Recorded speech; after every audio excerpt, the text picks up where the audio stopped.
Joe. So we hairy game lords have been able to play Wutaki by Hodari Spieler. David took us through it. What did we think?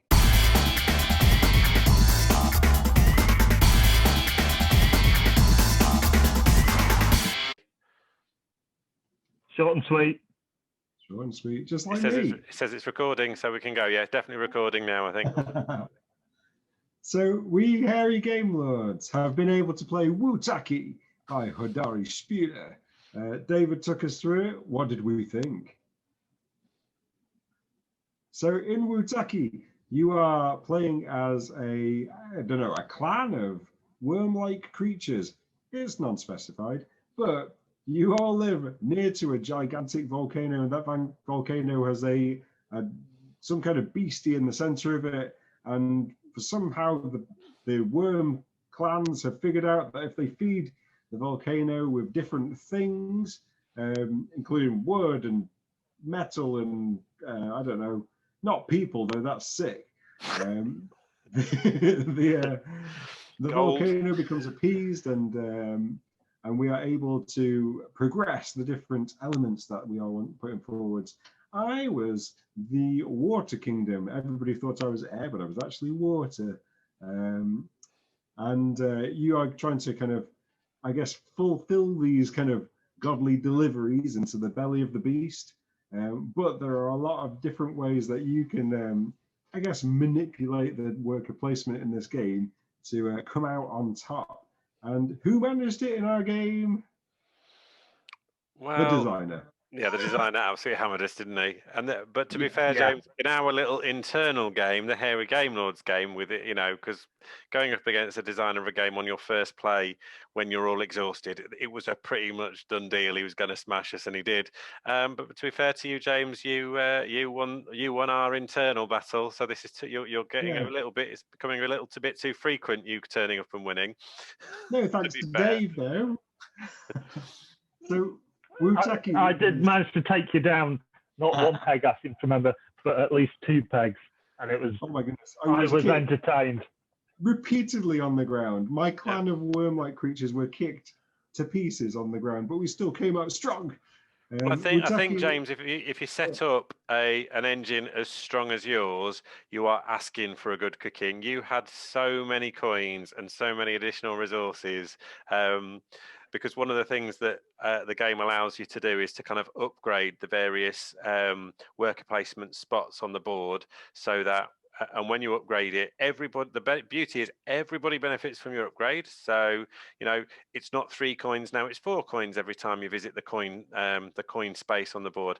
However, every time anybody goes and gets 4 coins, James would get, I think it was oil or something from that one, or it would gain an additional resource. You get a bonus of some sort, yeah. And I think James upgraded that twice. So James was king of the upgrades. He had all his upgrades out very, very early on, so was gathering resources very, very quickly, which obviously allowed him to then buy more stuff, do more stuff, gain more upgrades. And so rightly so, I think whenever we picked up, Dave or I picked up, and to be honest, David as well, I think whenever we picked up, there are cards that are kind of, I think they were called omens, but I can't remember. Omens were the average card that you normally use, and maybe it was a curse card. And these curse cards, so you tend to pick them up when you're doing something really good for yourself. The cost is you have to take one of those cards into your hand. So one of the things I loved in the game was when you were able to take all the goods that have been offered to the god, you could take all of those. And if you time that right, that might mean you get 10 or 12 gold coins and a shed load of all the different resources, which is brilliant. But you have to pick one of these curse cards up. And those curse cards can have really negative point swings at the end. I had one that meant that if I was first, I would have lost 12 points. Which might have ended up with you not being first by the end of the game. So they had these swing things in but there was a beautiful spot on the board that you could go to, and it cost you a lot. So I think you had to pay 10 resources, but that allowed you to offload some of those curses onto another player. And if you're watching what that player is doing and what they're collecting, you've got a good idea. If you've got this person has got the most air upgrades or whatever, right, that one's going to James. And I think Dave managed to get a special worker that you could use twice. And I think on one of his last turns, went to that space and was beautifully used that way, gave away all his resources just to give 2 of those curse cards. 2 curse cards to James. It was one of those just beautiful moments. Spiteful moment. But that's the thing, like this game, like, I don't know. Is it a take that game, or did we play it as a take that? I think David said that you can play it with sort of no take that elements to it at all, if that's how you want to play it, because there's plenty going on in where you're getting your points from and where you're putting your workers. You can play it with no aggression at all, or you can go all out, take that. And to be fair, right at the end, it was fairly obvious, I think, that I hadn't won. And I had 2 absolutely spiffing curse cards that were going to drag me down even further. And it was just a golden opportunity to dump them on James, who, in my defense, had done exactly the same to me earlier in the game before. So it was, he deserved. Don't feel sympathy for him, is what I'm saying. I'm not the bad guy here. James started it. Oh, I love it. I just finished it in style. Actually, yeah. If there was a competition for those like curse revenge cards, I think I won. I had 7, and everybody else had maybe 1 or 2. I just was a magnet for them. And actually, with that in mind, one of the things that this has got, it's got a lot of classic Euro elements to it. So lots of end game scoring, lots of hidden end game scoring as well. So you can be working, everybody can see what you're physically working at, what resources you're collecting. They're all visible to everybody and have to be out on the table. But the cards that are all your end game scoring cards, and and to some extent, when you're working towards something we're called fake cards, which are the ones that give you your in-game points, people can see them, but then I guess what they don't know, you turn those over once you've completed them, and unless you are, you've got a little bit of Rain Man about you, you probably won't remember all of the cards that somebody's got. You'll have an idea of what they're chasing, but at the start of the game, you are given a specific element that you've got to work towards, and you will get extra points at the end of the game based on the number of fake cards within that element that you've collected and completed. There are negative points against that, and there are also the opposite element is a negative for you. So if you've got any of those in, they will count against you. So there's sort of negative and positive scoring throughout. You've got those curse cards that are negative, but you can pass to somebody and give them the negative. And then there are also other bonuses that you can collect that will give you other forms of. They were the donut thing, weren't they? There was a donut on the back of it. On the back, I say a donut. It probably isn't a donut, but it looked like a donut, a ring donut. And those cards were end game bonuses, and you could collect more of those. And there was one, James, that was about the number of those curse cards you'd got, and had that would have given you an extra 10 points or something at the end of the game for having more than 4 or having the most. So there were lots of different negative cards. And as a worker placement, one of the things I liked, because some worker placements are really brutal about their spaces. So, you've got one space, and once that one space is gone, it's gone. And so blocking opponents can be a real, that can develop interaction within the game. I didn't feel that I'd got this. Most spaces had got at least 3, and I think more in a 4 and 5 player. So the reality is, you're probably going to be able to play one worker to the space that you want. I suppose if you're really after something and you want to collect it 3 times, you might not be able to do that on your turn. But the reality was, in most cases, there was a chance for you to get that. And you could also potentially get something, that you're after. And I guess with your engine building and your upgrades, if you're after one resource, if you upgrade a different resource, that might give you the resource you're after as a bonus. So you could potentially counteract, if you're really thinking about it, if you wanted oil all the time, but everybody else seemed to be going for oil, well, you could upgrade that one because that one will give you a bonus oil. So there are ways to sort of mitigate some of that too. And then there was some, but yeah, I you're really, never sort of locked out of things, which you do sometimes get in this kind of thing, and especially 3-4 player games, you can end up in a position that you just cannot get wood, for instance, however hard you try, and it's just really frustrating. You didn't really have that. There was always a chance of getting stuff. The only thing that was really frustrating is every time I was going to nick in and steal all the good stuff from the monster, James always did it just before me. Hey, but I get punished for Which it, is though, so it's fine. yeah. why I punished him, you know. I also like Oh. there were two ways to get towards the end game, and which I enjoyed because it meant that I had a totally different strategy to everyone else. Didn't pay off. Actually, had I worked on that strategy earlier, I was absolutely Oh, knackered yeah, and was you not fully. played the game, didn't you?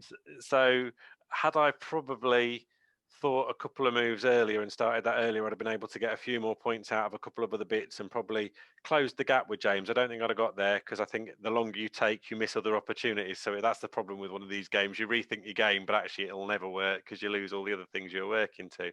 But basically, the end of the game comes with 100 points on the board. So first person to get 100, the end game starts. You all get one more turn, and that's it. Or there was this pyramid at the top of the board that basically you could work your way up. And all you had to do was basically collect loads of resources. So it was about developing your engine to get those resources, throw the resources at that, move yourself up the pyramid. And it was low scoring to start, but obviously by the top. So, probably 2 turns, I think 2 turns or 1 turn off the end, most people were somewhere around 60 to 70 points, and I was down at 30 points.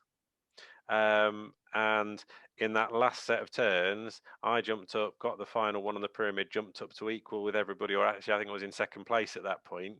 And it kind of really tightened up, and that triggered the end of the game. But had I not done that turn, everybody could see what I was after.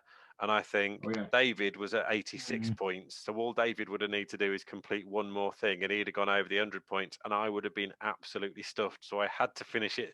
I was toying with looking at my cards and thinking, I need to get some more coins, because if I get coins, I'll get that 10 points for my card needing to have the most coins on the board. But if I'd taken one more turn, I'd have lost the game significantly. There's all that real good balance going on, and I love that kind of. There was you could see there were loads of different ways to play this game. We've talked about the balance between classic kind of standard worker placement Euro type versus a little bit of Ameritrash or whatever, that kind of at least interactive stuff where you are spoiling, you'll take that, you're bouncing off each other, you knife in the back or slap in the face, and all of that. Hidden information in there as well. There's the hidden kind of like goals that you're going towards. You got your hidden element that you're working towards. So, for example, I was water, like I mentioned. So if I got water, I got bonuses. If I got fire, I got punished for it. So no fire here, thank you very much. But you also have your hidden curse cards. All of those, they could have been absolutely anything that I had in front of me. They were all really horrible. But with the curse cards, only one caused me a problem. Although I was talking to James when we were thinking about reminding ourselves about the game, and one of the things that I had was I had a card that didn't allow me to have too many of my workers out. So I didn't score the minus, I think it was 9 or 12 points, because I managed to stay within my number of workers. But then I wonder, everybody else had got all their workers out. Would I have managed more than the loss of the 9 points if I'd taken the risk of blowing those 9 points and gone after more points in game? And so there's all those things that would be a few more plays would be really interesting to see how that works out. But there's a lot to, if you back this game on Kickstart, you're getting a really good fun game with lots of depth, but it's got so many different ways to win. It's one of those that will reward numerous plays because there's so many different strategies you would want to try out, with so many different options of places to go, different combinations, different ways to upgrade. You can upgrade your own sort of temple or whatever it was, which James did as well. So and that is just a bonus just for you, nobody else. Which again can add different things. You could go after more end game bonuses to score. There's lots of different ways that you could build up your scoring, which I think I like games like that because it does create immediate replayability, because you've got, if you really want to master it, you've got to try each strategy and work out which one works in which situations. So yeah. We haven't mentioned the art. The art is like it's fitting. It's nice. I personally, at current stage of development, I don't think the box cover art does it justice for what's actually on the board on the game. There's loads of little details. It's got character. It's a little bit cheeky for like these little bubbling things going around. And one of the things I really liked was on the player boards, the cards that you placed onto it fit with the rest of the art, so it's like a nice kind of cohesive feel to it as well. The only thing I'd say against the art is like I don't like the cover box, but that's just me. Yeah. I think I think you're right. The cover does make it feel like I don't know, a more childish game maybe than it actually is. Where it's actually definitely wasn't, was it? It was there's an awful lot of depth and thought that you need to put into it. It's not an easy, happy-go-lucky game. It's solid. It probably is if we did spend 45 minutes, I think, playing Drop It, which is a quarter of an hour game for children. So maybe we're making things harder than they need to be. But there is an awful lot of crunch to it. And So would you guys play? What was that, sorry? Would you play it again if you got the chance to? Definitely. Oh, absolutely. Really enjoyed it. And pile even more painful cards on you earlier in the game, I think is... and I know what I'd do differently, Dave. I'd never poke the bear in the first place. Yeah, do not poke the bear. Definitely. Oh, amazing. I even though I think I came last. No, I was in last. The final count. Oh, I don't know. Maybe. I don't know. I thought you snuck past me with your Pyramid of Doom. I think I might have done. But yeah, at the end, it was clear that I wasn't going to win, so I just made it my mission to cause James as much pain as I could. It's like the opposite of a kingmaker. And I feel that morally, I was the winner. In points terms, in game terms, and actual factual terms, I clearly wasn't. But morally, I like to think I was. But I'd give it. No, I think much fun was had by all. Yeah. Thumbs up from me. Definitely thumbs up from me. 2 thumbs up for me. Really enjoyed it. Go check it out. Right, guys. And subscribe on there as well.